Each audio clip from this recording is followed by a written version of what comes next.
I was 21 when I bought my first house. Not rented. Bought. Fully mine. No roommates. No parents co-signing the loan. No lucky inheritance.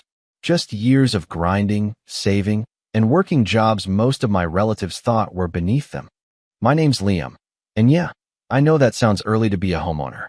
But I've been busting my back since I was 16, picking up freelance coding gigs online, delivering food in all kinds of weather, and living like a monk through college while my friends partied. I didn't do it for recognition. I just wanted to feel secure, to wake up in a place that was mine, where I didn't have to tiptoe around anyone or ask permission to hang a painting. Still, when I finally signed those papers and held that single silver key in my palm, the first thing I wanted to do wasn't pop champagne or post about it online. I just wanted to share it with my family. Maybe it was naive of me. Maybe some part of me still thought they'd be proud. I grew up in a family where success was always tangled in resentment. My older brother Kyle was the golden child, star athlete, always popular, always loud, always just a little too good at twisting a conversation to make it about him. My younger sister Jenna was the baby, and despite doing barely anything productive post-high school, she was coddled like she was made of glass. I was the quiet middle kid, the one who got straight A's, cooked dinner when mom had a long shift, and stayed out of everyone's way. Somehow that made me invisible, or worse, trying too hard. My parents weren't cruel, not in the way some horror stories on Reddit go, but they were the kind of people who would call you selfish for doing something without involving them, and then completely ignore you when you tried to include them. Growing up in that weird limbo between being needed and being dismissed had built up a quiet storm in me over the years. But I kept it down, like always. Kept my head down, worked, saved, planned. I told myself that one day, when I made it, they'd finally see me. Not the quiet one, not the background character in our family drama, but me. Someone they could be proud of. So when I moved in, the walls still echoing with fresh paint and the floors smelling like new wood, I was buzzing with excitement. I spent the entire weekend setting everything up.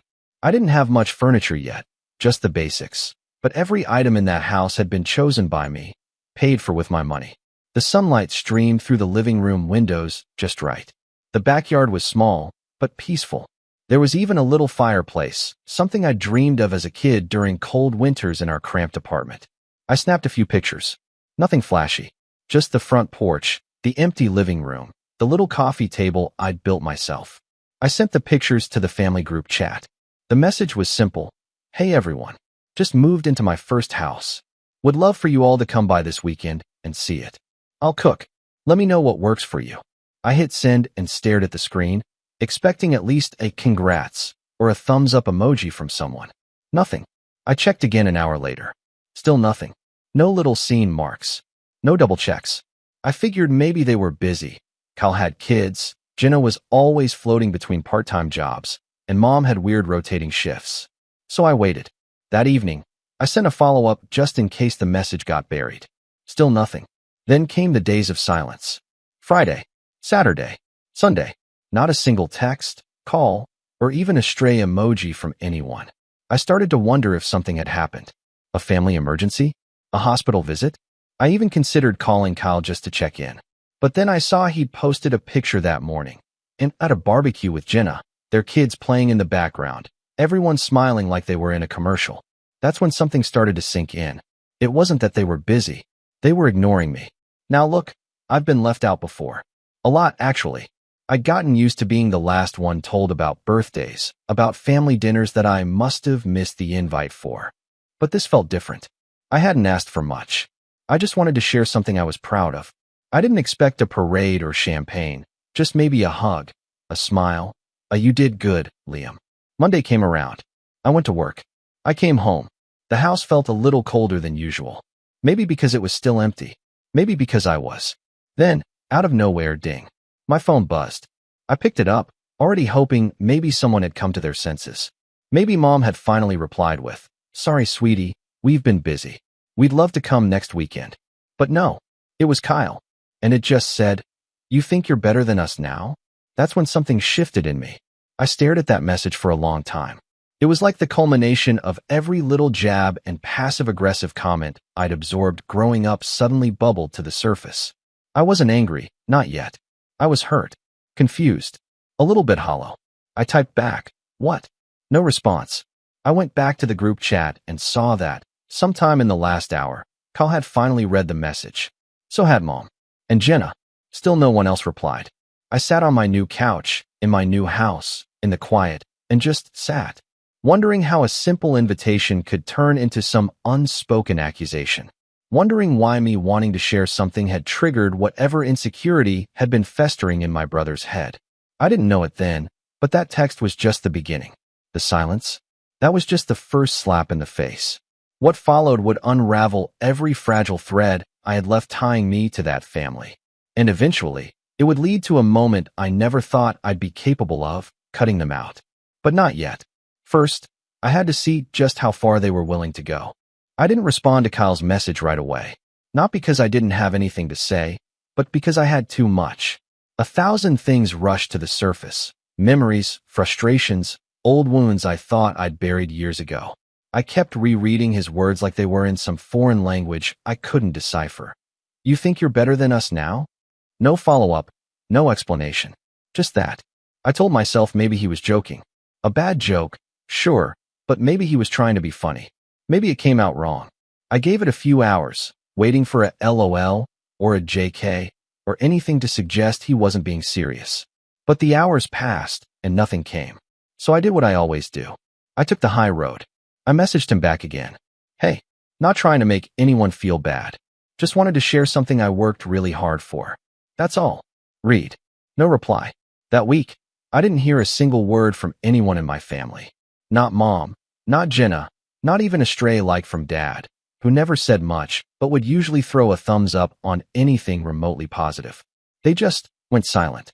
And yet, I'd see them online, posting pictures, tagging each other in memes, sharing clips from movies we all used to watch as kids. At first, I thought maybe they were going through something I didn't know about. Maybe it wasn't about me. But deep down, I knew better. This wasn't new. It was just a more obvious version of the pattern I'd grown up with. Whenever I did something that made me proud, they pulled away. Like pride, in their eyes, was arrogance. Like any attempt at self-improvement was a slap in their face.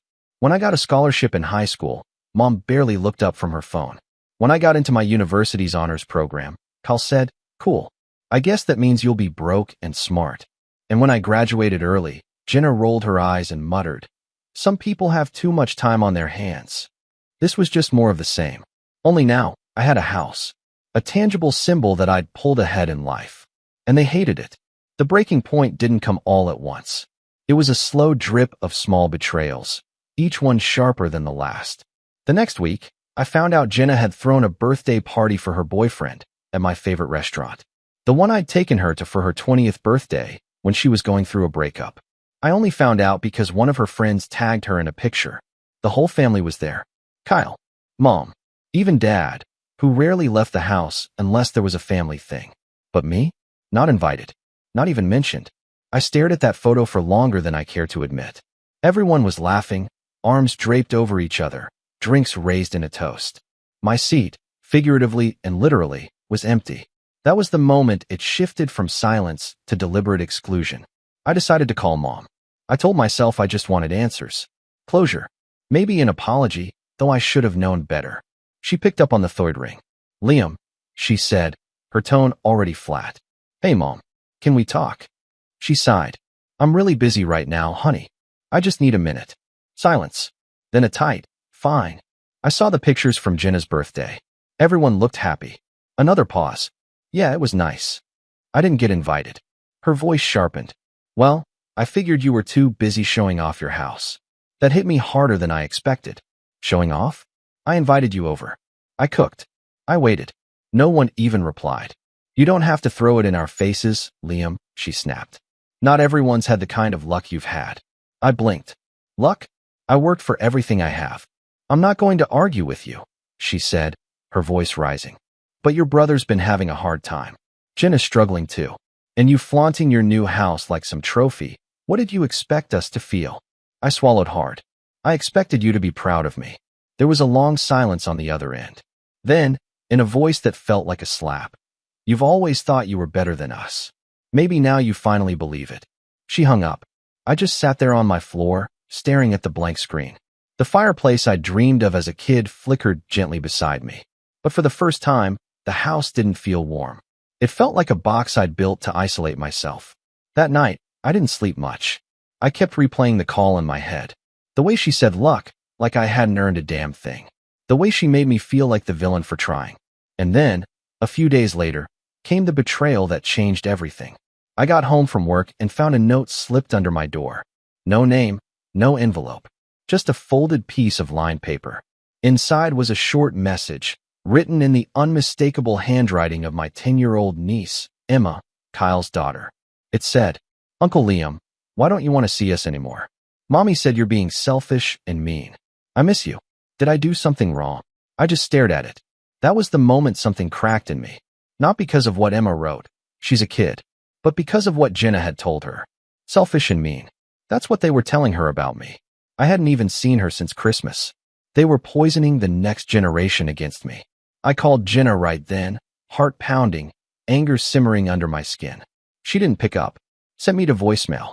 So I texted her, "Don't drag your daughter into whatever this is. That's between us. She didn't deserve that." Her reply came 10 minutes later. She asked. I told her the truth. I felt sick. Not just angry, betrayed. This wasn't about a missed dinner or a party. This was about them rewriting the story, turning me into some smug, arrogant outsider just because I dared to succeed without them. I stopped trying after that. I didn't call. I didn't text. I didn't reach out. If they wanted me to be the villain, fine. Let them. But then, as if they couldn't let well enough alone, Kyle crossed a line. It was a Saturday morning. I was halfway through organizing the garage when I heard a car pull up. I peeked through the blinds and saw Kyle's truck in my driveway. I hesitated, debating whether to open the door. But before I could decide, he banged on it. Loud. Sharp. I opened it just a crack. "What do you want?" He shoved past me like he owned the place. "Nice place," he muttered, looking around like he was assessing it for resale value. "Must be nice not having any responsibilities." I raised an eyebrow. "Excuse me. You don't have kids. You don't help out. You just sit up here in your shiny little house while the rest of us are drowning. I offered to have you over. You ignored me." He turned on me. "Because we're sick of your pity parties." "Pity?" I laughed cold. "I invited you to celebrate with me. You invited us to gloat," he snapped. "You always have this holier-than-thou attitude. Like just because you didn't screw up like the rest of us, you're better." I was done playing nice. "You're angry at me for not failing, Kyle. That's not my problem." He glared at me, jaw clenched. "You think you're untouchable now? Just wait." Then he stormed out. And for the first time in my life, I locked the door behind him and didn't feel guilty. But the real betrayal came 2 days later. I got a call from my mortgage lender. "Hi, Mr. Jameson. We received a call from someone claiming to be your brother, requesting information about your mortgage terms. Said he needed it for family emergency reasons. We didn't give him anything, but we wanted to alert you." I felt the blood drain from my face. He tried to get into my financial records. He actually tried. And that was the moment I realized something I should have seen months ago.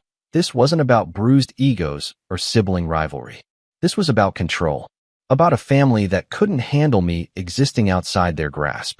And they weren't going to stop. For the first time since moving in, I started double-locking my doors. Not because I thought Kyle would break in. I don't think he's that unhinged. But because something in me had fundamentally shifted. A door had closed. Not the physical one in my hallway, but the one I'd kept open for years, hoping, no, believing, that my family would eventually come around. That they'd see me not as the overachiever, not as the quiet one, not as the convenient punching bag for their insecurities, but as someone they could be proud of. That illusion was dead now. Kyle trying to impersonate me and dig into my mortgage wasn't just shady, it was invasive. It was malicious, and it confirmed every gut feeling I'd ignored for years. I was never really one of them. Not emotionally, not mentally, not in any way that mattered. I was tolerated when I stayed small, dismissed when I tried to shine. The call from the lender left me rattled. I didn't say much, just thanked them, confirmed I hadn't authorized anything, and hung up. Then I sat there on the edge of my bed, the early evening light spilling through the half-open blinds, feeling this strange, detached numbness creep over me. I wasn't even angry anymore. I was just tired. Tired of trying to be the bigger person. Tired of keeping the peace. Tired of shrinking myself to avoid being called arrogant. tired of inviting people who never once thought to invite me. That night, I made a decision. I blocked Kyle. Then I blocked Jenna. Then I blocked Mom. Dad didn't even need blocking. He rarely used his phone, and I hadn't heard from him in months anyway. I didn't make a big announcement. No dramatic, "I'm cutting you all off" message. Just silence. For once, I gave them back exactly what they'd given me. The next few weeks were hard. Harder than I expected, honestly. Even though I'd made the choice, it still felt like mourning. I'd grown up with these people. Shared birthdays, holidays, inside jokes that now felt like memories from someone else's life. There were moments when I caught myself wanting to send a funny meme to Jenna or ask Mom for her chili recipe. But then I'd remember the look on Kyle's face, the bite in Mom's voice, the way Jenna had weaponized her daughter's innocence just to make me feel guilty. I felt alone. Worse than alone, I felt erased.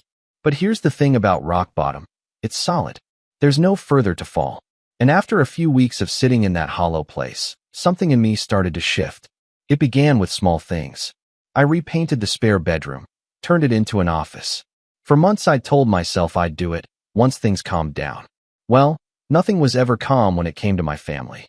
Now, with the silence hanging heavy in the air, I had the time, and the headspace, to do it. Then I started waking up earlier. Not because I had to, but because I wanted to. I'd make coffee, sit on my little patio with a hoodie pulled tight, and just watch the morning light roll in. It became my ritual, a quiet reclaiming of peace. I threw myself into work, too. I'd always freelanced on the side, doing web development and digital marketing gigs here and there, but now I started treating it like a second career. I updated my portfolio, networked, took on riskier, higher-paying projects.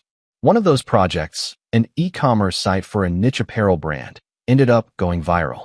Their sales skyrocketed, and the founder, a woman named Lexi, credited my design with boosting their conversions. She referred me to 3 other businesses within 2 weeks. Just like that, I was booked out for months. With the extra income, I started fixing up the house. Not because I needed to prove anything, but because I deserved it. I bought a proper couch, framed some art, built a bookshelf by hand, replaced the outdated light fixtures in the kitchen with something modern and sleek. Every improvement felt like a middle finger to the version of me who once waited for validation from people who couldn't even send a text back. Then something happened that forced me to confront just how much had changed. About 3 months after I'd cut contact, I got a letter in the mail. A real one. Not a bill, not junk mail. An actual envelope, handwritten, no return address. The handwriting was unmistakable. Mom. I stood in my kitchen holding that letter like it was radioactive. I didn't open it right away. I just stared at it, heart pounding, my thumb running along the edge of the paper. I finally opened it that night. It wasn't long. Just a page. She wrote, "Liam, I don't know what's going on with you. We haven't heard from you in weeks. I know you've always been sensitive, but this feels like a lot over a few misunderstandings. Your brother is going through a hard time. Your sister misses you, even if she doesn't know how to say it. I miss you too. I hope you can put whatever you're feeling behind you soon. We're family, and that should mean something. Mom." I read it 3 times. Not once did she mention what Kyle did. Not once did she apologize. Not once did she ask if I was okay. Just the usual deflection. The guilt trip dressed as concern. The passive-aggressive nudge to get back in line. I didn't reply. Instead, I took the letter, folded it neatly, and slid it into a drawer. Not out of spite, but as a reminder. A reminder that I hadn't imagined the mistreatment. That even when I stepped away in the quietest, most non-confrontational way possible, they still managed to make it about them. From there, the rebuild turned into something more powerful. I started therapy, something I'd always thought about, but never followed through with. I found someone local, did a few consultations, and ended up with a therapist named Jordan who, within the first session, helped me realize that I'd been parenting myself since I was a kid. That I'd spent so long trying to earn love that should have been unconditional. I didn't know how to recognize my own worth without someone else clapping for me. That hit hard. We talked about boundaries, about guilt, about the difference between loneliness and peace. And slowly, week by week, I started to feel lighter, more solid. I started journaling again, too. Something I hadn't done since high school. Pages filled with thoughts, questions, small victories. Like the day I hit my first $10,000 month freelancing. Or the day I realized I hadn't thought about my mom's approval in over a week. Or the day I caught myself smiling while walking through my living room, and felt, for the first time, genuinely proud. Not performative proud. Not, look at what I did, please validate me proud. Just proud. I also made new friends. Slowly, I reconnected with an old college buddy who'd moved back into town, met a few people through local tech meetups, even started going to a monthly board game night at a cafe near my house. It wasn't instant magic or anything, but it was real, mutual, no strings attached. One night, while hosting game night at my place, I looked around at the 5 people in my living room, all laughing, joking, sipping cider, and felt something I hadn't felt in a long time. Chosen. These people didn't know my family history, didn't care about the drama. They liked me, not the version of me that played peacemaker, not the one that dimmed his light to avoid making others feel small. Just me. And that, more than anything, was healing. But the real turning point came about 5 months after I'd gone no contact. I was sitting at my kitchen table, half asleep with coffee, when I got a text from an unknown number. It was from Jenna. Hey, don't freak out. I'm not here to fight. Can we talk? I stared at it. I hadn't heard her voice in half a year. Not since the selfish and mean note from her daughter. My thumb hovered over the screen, debating whether to delete it. But curiosity won. Talk about what? Her reply came instantly. It's about Kyle. And just like that, the past came knocking again. I didn't answer Jenna's text right away. Not because I didn't want to know what it was about. I did. I really did. But I'd spent months clawing my way back to some version of myself that felt stable, grounded, and finally free. I was no longer the younger brother sitting quietly in the corner while the rest of the family talked over me. I was no longer the kid who internalized guilt for things he didn't do. And I was definitely no longer the man who begged for scraps of approval from people who resented his success. Still, it's about Kyle. That line stuck in my head all morning. I tried to focus on work. I couldn't. I went for a run. Didn't help. I sat in the living room with a cup of tea, staring at nothing. Why now? What does she want? The last time she spoke to me, she painted me as the villain in her daughter's eyes. Why come back now? I told myself not to respond. Told myself it wasn't worth reopening a door I'd sealed shut. But something about the way she said it, don't freak out, made it feel serious. So that afternoon, I texted back. You've got 10 minutes. I'm not doing family therapy over text. She replied within seconds. Can I come by? Just talk. Nothing else. I hesitated. The thought of letting her into my home again, the same home she once mocked me for inviting them to, felt like handing a wolf the keys to the sheep pen.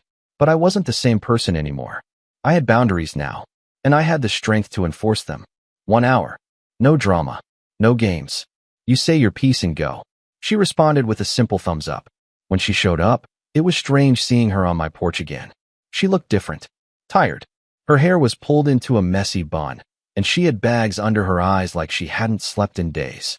I opened the door, but didn't invite her in right away. You alone? She nodded. Yeah, just me. I stepped aside, and she walked in slowly, glancing around like she was afraid of what she'd see, like the house would mock her just by existing. We sat at the kitchen island. I stayed standing. She glanced up. You look good. Get to the point, I said flatly. She sighed, fidgeting with the sleeve of her hoodie. Kyle's in trouble. My arms crossed. Define trouble. He lost his job. Again.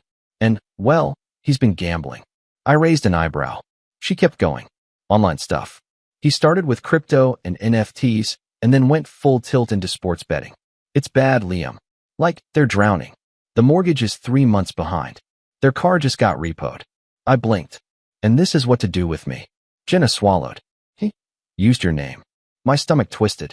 What do you mean? He applied for a line of credit using your name and social security number. Said he had access to your stuff from when you two filed taxes together years ago. I felt the blood drain from my face. She saw the look and rushed to continue. I told him he was insane. I didn't know until yesterday. I swear. I took a slow, deliberate breath. And what exactly did he do with it? Maxed it out. 10 grand. It's gone. The creditor sent something to his address, but it was under your name. I walked away from the counter, trying to breathe. $10,000. My name. My credit. I hadn't seen Kyle in months, and somehow he'd still managed to reach into my life and detonate something. I turned back to her.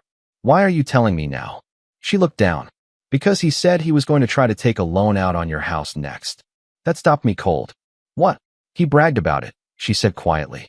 Said you were too busy playing house to notice anything. Said if you didn't want to share the wealth, he'd just take what he was owed. I stared at her, fury pulsing beneath my skin. What he's owed, I said through clenched teeth. She looked up at me, eyes tired. He thinks you cheated, that you scammed your way into all this. I worked, I snapped. I saved, I sacrificed, I earned every bit of this. I know, she said. That's why I'm here. I thought you deserved to know before he did anything worse. I sat down slowly, my brain moving a mile a minute. Why tell me now, Jenna? After everything? Why not 3 months ago? Or when you let your daughter write me that note? She looked ashamed. Because I was mad. I thought you abandoned us. Mom said you were punishing us for being honest with you. I bought into it. But now, I see what Kyle really is. And I'm scared. Not just for him. For Emma. For myself. I didn't respond. I was too busy thinking. 10 grand in my name. A possible attempt to forge something with my property. This wasn't just petty sibling rivalry anymore. This was identity theft. Fraud. Criminal charges. And now, for the first time, I had leverage. Real leverage. I didn't speak for a long while. Just sat there, letting the storm settle. Then I stood up. Thanks for telling me. But I need you to leave now. She nodded slowly. Are you going to press charges? I didn't answer. Because I wasn't sure yet. But that night, I didn't sleep. Not because I was upset, but because for the first time, I had a plan forming. A slow, methodical plan. One that didn't involve screaming or confrontation or anything loud and messy. No, this was going to be quiet. Clean. Surgical. I pulled out every document I had. Old tax forms. Bank records. Credit reports. I logged into every account and changed every password. I put a freeze on my credit. Filed a report for identity theft with the FTC. Set up fraud alerts with all 3 credit bureaus. I made an appointment with a lawyer the next morning, someone I'd worked with before through a client gig. She knew her stuff. When I explained what happened, she leaned back and said, if we can prove this, he's toast. Good. That was the goal. But I didn't want to just nuke him from orbit. I wanted control. So I waited. Quietly. I gathered evidence. I requested my full credit report, twice. Compared every detail. Found the account Kyle had opened, traced it back, got the address, the date, everything. I documented it all. The lawyer helped me file a police report, not to arrest him yet, but to create an official record. Then I made one more call. To my friend Lexi, the one whose business I'd helped explode. Hey, I said, you still looking for investment partners? She laughed. Always. What? I might be sitting on an opportunity. See, with the success I'd had freelancing, I had a decent chunk saved up. More than I'd ever admitted out loud. I'd been smart with my money. Lived frugally. Paid off my debts. And now, I was ready to level up. Not just to grow, but to build something permanent. Lexi was in. Over the next 2 months, we laid the foundation for a small marketing firm, focused on digital strategy for niche brands. I had the capital, she had the connections, and we both had the experience. It was quiet at first. No press, no announcements. Just slow, steady setup. And during that time, I didn't speak a word to my family. Not even when I heard, through mutual acquaintances, that Kyle was spiraling. That the creditors were calling. That his wife had moved out temporarily with the kids. That mom was so worried. I didn't flinch. Because I knew something they didn't. Their silence didn't make them strong. It made them predictable. And now, the next move was mine. I'd waited my whole life to be heard. Now, I wouldn't have to say a word. The last domino fell on a Thursday. It had been exactly 92 days since Jenna showed up at my doorstep, hands shaking, telling me Kyle had stolen my identity and sunk 10 grand under my name. 92 days of quiet preparation, silent documentation, carefully constructed legal threads I'd woven into a net strong enough to catch a man who had, his whole life, slipped through consequence like smoke. But now, there was nowhere left to run. By then, my company with Lexi was officially off the ground. We'd signed 3 major clients, hired 2 part-time freelancers, and set up a compact office space downtown that cost less than a decent vacation but made us look 10 times more professional. I didn't flaunt it, didn't post about it. I just worked, focused, stayed silent. Because revenge isn't about shouting. It's about timing. When the knock came, I was sitting in that same kitchen where Jenna had warned me. I didn't even flinch. I sipped my coffee, opened the blinds, and watched as two uniformed officers stood at Kyle's front door just across town. His house visible through a Google Maps alert I'd set to notify me the second anything unusual happened at his address. I'd reported the identity theft weeks earlier. But this wasn't a no-name case, shoved to the back of a file cabinet. I'd followed it with the kind of precision that made my lawyer raise an eyebrow and say, "Most people don't gather this much before calling us." She'd laughed. I hadn't. I wasn't playing catch-up anymore. I'd filed the report with the FTC, frozen my credit, submitted sworn affidavits with timestamps, and provided copies of Kyle's forged application, sloppily done on an IP address traced back to his home Wi-Fi. Using the same phone number he'd posted publicly on his defunct crypto consulting Facebook page. Idiot. When they cuffed him on his front lawn, his wife, Maria, stood at the doorway, arms crossed. She didn't cry, didn't shout, just shook her head. I later heard from Jenna that Maria had known something was wrong for months. She just didn't know it went this deep. Turns out, Kyle had tried to open 2 more accounts using my information, but the fraud alert flagged it. That made the DA take interest. They weren't going to prosecute at first. Too small, they said, but when I presented the full package of evidence, including a statement from my mortgage lender and even screenshots of Jenna's confession, they reconsidered.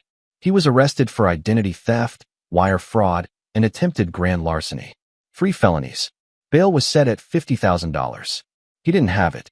That part wasn't even the satisfying one. What came next was, a week after the arrest, I met with Maria. She'd called me, out of the blue, asking to talk. We met at a coffee shop near her workplace. She looked exhausted, but composed.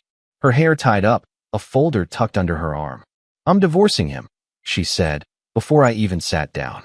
"I'm not here to talk you out of it," I replied. She gave a tired smile. "Didn't think you would. I just needed to give you something." She slid the folder across the table. Inside were copies of text messages, screenshots of Kyle bragging about his plans, mocking me, even laughing with some friend about how he could probably squeeze 20 grand out of my idiot brother before he notices. I didn't flinch. I just nodded. "Thank you," I said. "You're not the only one he screwed over," she said. "But you're the only one who did something about it." She stood up to leave. Before she walked away, she turned back and said, "Emma still talks about you, you know. She's got that little drawing you gave her for her birthday, framed by her bed." That almost broke me, but I held it together. Just nodded again. "She's a good kid." Maria hesitated, then said, "If you ever want to see her again, you'd be welcome. I think she needs more people like you." That night, I didn't feel joy. Not exactly. It wasn't that kind of revenge. But I felt clarity and peace. The fallout spread slowly. Jenna reached out again, this time apologizing. A real one. No excuses. She told me she was in therapy, trying to untangle the warped family dynamics we all grew up in. I didn't say much back, just that I wished her the best. I meant it. I wasn't interested in being her emotional support animal, but I wasn't out for blood either. Mom, on the other hand, stayed silent for weeks. Then, one Sunday morning, she emailed me. Not a call, not a text, an email. "Liam, I don't know what to say anymore. I feel like I don't know you. I never thought it would come to this. Our family broken apart. But maybe it was already broken, and we just didn't want to see it. I hope you're happy. I hope this gave you whatever it is you needed. I still love you, even if I don't understand you." Mom. There was no apology, no acknowledgement of her role, just sadness and a hint of passive blame. I didn't reply, because I was finally done playing translator for people who refused to listen. A few weeks later, Kyle took a plea deal. He avoided jail, barely, got probation, community service, a massive fine, and a permanent criminal record. He'd never be able to open a financial account without scrutiny again. His credit was ruined. His marriage, over. And his job prospects? Dismal.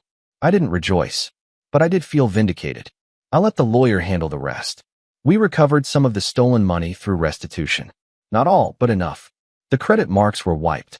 My reports cleared. My name, protected. And as for me, I kept building. My company grew faster than I expected. Lexi and I brought on 2 more clients, hired a virtual assistant, and moved into a slightly bigger office. My house, my home, no longer felt like a battleground. It was mine again. Every room held peace, not tension. I got a new couch, real artwork, even started hosting those board game nights again. And once, just once, I let Emma come over. Jenna brought her by on a Saturday afternoon, stayed outside while I gave Emma a tour. She was so excited she kept pointing at everything. Is this your kitchen? Is that your backyard? Did you paint that? At the end of the visit, she hugged me and whispered, "You're like a grown-up superhero." I laughed. Why? Because you stopped the bad guy. I didn't have the heart to correct her. After she left, I stood on the porch for a long time, watching the sun dip behind the rooftops. For the first time in a long time, I felt complete. Not because I won, not because I crushed anyone, but because I finally stopped shrinking to make others comfortable. Because I stopped waiting for love from people who only knew how to compete. Because I learned that sometimes peace isn't given, it's taken. And the most powerful thing I ever did was finally say, no more. That was the last chapter. And the house, still standing. So am I.